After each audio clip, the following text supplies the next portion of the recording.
இந்த சம்மரில் எல்லாருமே ஃபேஸ் பண்ணுற ஒரே ஒரு பிரச்சனை இபி பில்லு. அதாவது நம்ம யூஸ்வலாக கட்டுற அமௌண்ட்டோட டபுள் ட்ரிப்பிளாக வரும். நம்மளும் ஒரு வேளை யூஸ் பண்ணியிருப்போமோ அப்படின்னு கண்ணை மூடிட்டு போய் பே பண்ணியிருப்போம். இதுக்கப்புறம் அந்த தப்பு தயவு செஞ்சு பண்ணாதீங்க. எதுக்காக சொல்கிறேன்னா இந்த வீடியோ ஃபுல்லாக பாருங்கள்.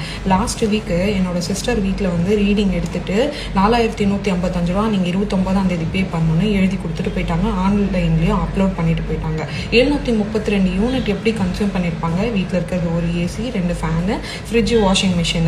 இதை வந்து ரொம்ப ஹையஸ்ட்டாக யூஸ் பண்ணியிருந்து கூட உங்கள் வீட்டில் 1500 ரூபாய்க்கு மேலே இது வரைக்கும் வந்தது கிடையாது. ஆனால் இதுதான் வந்து ஹையஸ்ட் 4155. ஸோ என்கிட்ட பேசும்போது நான் சொன்னேன், தயவு செஞ்சு இப்போ இபி ஆஃபீஸில் கம்ப்ளைண்ட் பண்ணுங்கள், ஏதோ தப்பு நடந்திருக்கு, இது அப்படியே கண்ணை மூடிட்டு பே பண்ணாதீங்கன்னு. அதே மாதிரி அவங்களும் லெட்டர் எடுத்துகிட்டு போய் கொடுக்கும்போது இன்னைக்கு அந்த ரீடிங் எடுத்த அதே பர்சன் வந்து ரீசெக் பண்ணாங்க.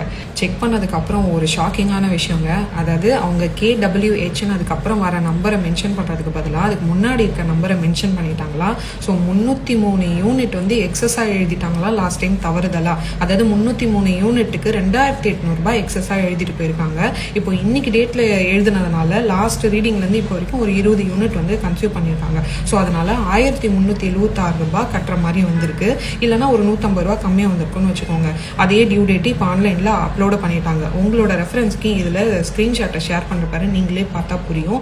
இதுக்கப்புறம் நம்ம யூசேஜ் இவ்வளோ பண்ணாமல் ஒரு இபி அமௌண்ட் வருது அப்படின்னா தயவு செஞ்சு போய் கம்ப்ளைண்ட் பண்ணுங்க. இந்த மாதிரி செக் பண்ணும்போது தான் மனுஷங்க தான் வந்து ரீடிங் எடுக்கிறாங்க. பை மிஸ்டேக்காக இந்த மாதிரி தவறுதல் கண்டிப்பாக நடக்கும். அதனால எந்த இபி ஆஃபீஸ்லையும் நான் எக்ஸ்ட்ரா வாங்கிட்டேன் அடுத்த மாதத்தில் அட்ஜஸ்ட் பண்ணுறேன்னு பண்ணவே மாட்டாங்கங்க.